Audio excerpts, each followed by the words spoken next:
एक ऐसे वक्त में जब ऑपोजिशन एहतसाब के शिकंजे में है, मरीम नवाज के बाहर जाने की बातें हो रही हैं, भले ही वो कहती रही कि मैं तब तक नहीं जाऊंगी जब तक इमरान खान को मैं घर ना भेज दूं।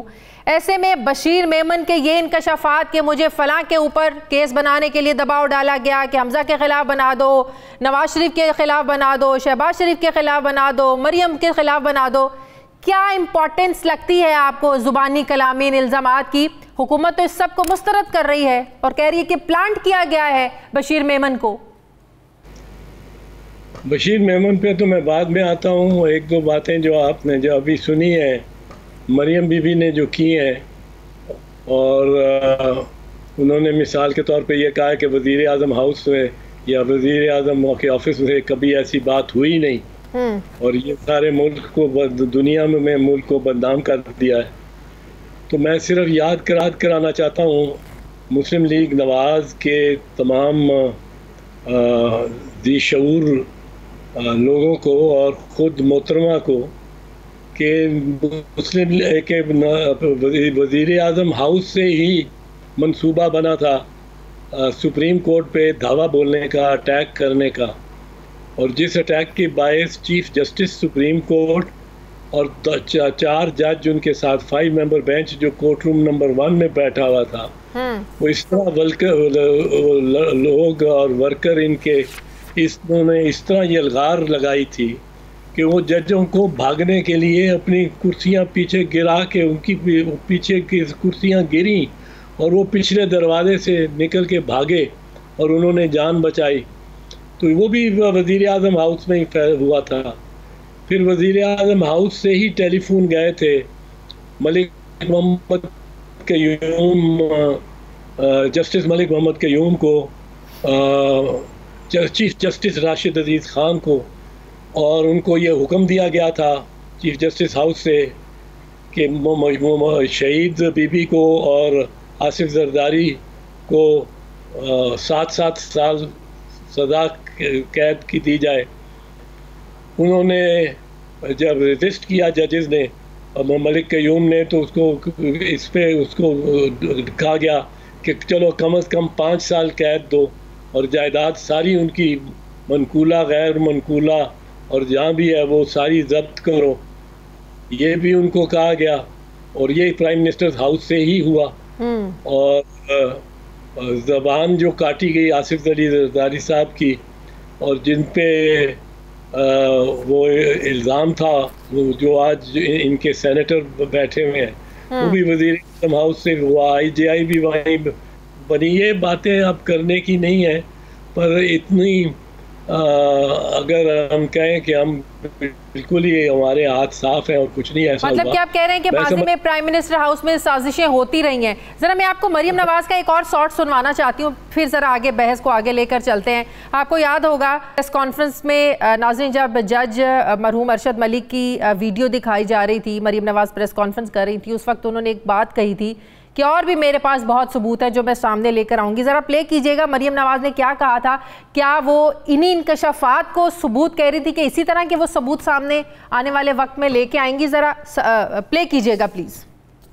मेरे पास इससे भी बड़े सबूत हैं, इससे भी बड़े सबूत हैं, और मुझे मजबूर ना किया जाए क्योंकि उसमें नाम है मैं नहीं चाहती कि वो नाम जो है इस वक्त में उनको सामने लेके आऊँ। मेरी ना किसी इदारे से कोई लड़ाई है और ना मैं बिल्कुल कोई लड़ाई नहीं करना चाहती। मैं सिर्फ ये कहती हूँ कि नवाज शरीफ के ख़िलाफ़ केस में दूध का दूध पानी का पानी हो गया, तो उनके ख़िलाफ़ केसेस को नल एंड वॉइड करार देके उनको बाइज़्ज़त बरी किया जाए। जी एतजाज़ साहब कुछ ऐसे सबूतों की बात कर रही थी जो मरियम नवाज़ मज़ीद सामने लाना चाहती थी। एक्चुअली वो सबूत जो लोग उस वक्त समझे थे वो ये थे, ये तो एक थ्रेट थी ना, ये तो एक धमकी थी। हाँ। कि मेरे पास सबूत हैं। ये उन लोगों में धमकी थी जो इनकी राय में फैसला करने वाले थे, और उनके खिलाफ ये था कि आपके बारे में मेरे पास कुछ ऐसी टेप्स हैं जो आपको बड़ा एम्बैरेस कर सकती हैं। ये समझे थे लोग इसका मानी कि, और शायद बशीर मेमन साहब की कोई ऐसी टेप इनके पास हो जैसी कि निकली थी सोशल मीडिया पे, अरशद मलिक मरहूम की एक टेप निकली थी, बड़ी वो मतलब एम्बैरसिंग किस्म की थी, बहुत ही। पर ये तो इस किस्म की उन टेप्स का जिक्र कर रही है, और उनके पास अगर बशीर मेमन के मुतालिक कोई ऐसी टेप अगर हो है तो बशीर मेमन तो फिर उसी तरह बोला है जिस तरह के मैंने तो कभी किसी गवाह को या बयान देने वाले को नहीं सुना। 20-50 साल वकालत की है, पर इस किस्म का गवाह मैंने देखा ही नहीं जो फरफर फरफर फरफर फरफर बगैर सांस लिए बस अल्लाह मियाँ और उम्रा का और मुझे सादत मिली और मैं इतना वहाँ पहुँच गया, ये पहुँच गया, वो पहुँच गया, और बीच में और फिर नाम भी जिस रवानी के साथ ले रहा था और हर किसी को बीच में ला रहा था, वो उसको कहता है मैंने हुक्म, मुझे ये भी हुआ कि आसिफ साहब को और खुर्शीद शाह को को भी के खिलाफ भी बनाओ मुकदमा। वो तो ये बड़ा नाज से कहता था कि मैंने बहुत सारा किया है और ओमनी ग्रुप मैंने, ये तो सुप्रीम कोर्ट में उस ज़माने में जब पेश होता था तो ये बड़ा फख्र करता था इस बात पे। और पीपल्स पार्टी ने तो दरखास्तें दी थी कि इसको हटाया जाए इस इन्वेस्टिगेशन से, इसको ना रखा जाए। सर मेरा सवाल ये है कि अगर वाकई ऐसी कोई बात थी तो इदारे में रहते हुए कोई अफसर ये जुर्रत क्यों नहीं करता कि मुझसे गलत और गैर कानूनी काम लेने की कोशिश की जा रही है, मैं नहीं कर सकता, लिहाजा मैं अपने ओहदे से इस्तीफा देता हूं। तब कोई ड्यूटी में रहते हुए कोई अफसर ऐसी जुर्रत क्यों नहीं करता? नहीं, ये काम मसूद महमूद वाला काम इनको बाद में ही याद आता है। आपको याद है वादा माफ गवाह ये नवाज शरीफ के खिलाफ भी बने थे, हो गए थे, भुट्टो शहीद के खिलाफ भी वादा माफ गवाह बने थे। वो अफसर ही वादा माफ गवाह बनते हैं जिनको आपने लगाया होता है, खुद उनको DGFIA रखा होता है या कोई वो मसूद महमूद तो DG एयरफोर्स सिक्योरिटी फोर्स थे गालबन AFS के। तो ये what goes round comes round, सही। बट इस बात में मुझे कोई इतना मोतबर ये बयान इसका नहीं लगा। अच्छा। जिस से इसने जिस तरह कोई सबक रट के आया हो। अब दो ही बातें हो सकती है ना, या सच है या झूठ है, बीच का तो कोई चीज़ हो नहीं सकती, या कोई चीज़ होती है या कोई चीज़ नहीं होती है। अगर ये आपको मोतबर नहीं लगा, फिर जो हुकूमत भी बात कर रही है कि प्लांट किया गया है इस मौके पर, तो फिर आपको भी लग रहा है कि वाकई जानबूझकर कोई साजिश की गई है हुकूमत के खिलाफ? ये सच है या झूठ है, इस पे वो एक उर्दू के में इंडियन शायर है, उसका एक शेर है, मैं अर्ज करता जाऊं। ये घटे या बढ़े तो सच ना रहे। सच तो वही होगा ना, तो अगर घट कम किया तो सच नहीं रहा, ज्यादा कर दिया मुबालगा कर दिया तो सच ना रहा। बिल्कुल। ये घटे या बढ़े तो सच ना रहे, झूठ की इंतहा ही नहीं। बिल्कुल, झूठ की इंतहा ही नहीं। सही, बिल्कुल सही। और के कोई पैर नहीं होते ना, बिल्कुल सही बात है। मुझे ये बताएं कि नून लीग के केसेस पर इन इंकशाफात का कोई असर पड़ेगा सर? मैं आपको एक चीज और अर्ज कर दूं, बड़ा डिलिबरेटली और बड़ा सोच समझ के काजी फैज ईसा साहब का नाम इसमें डाला गया।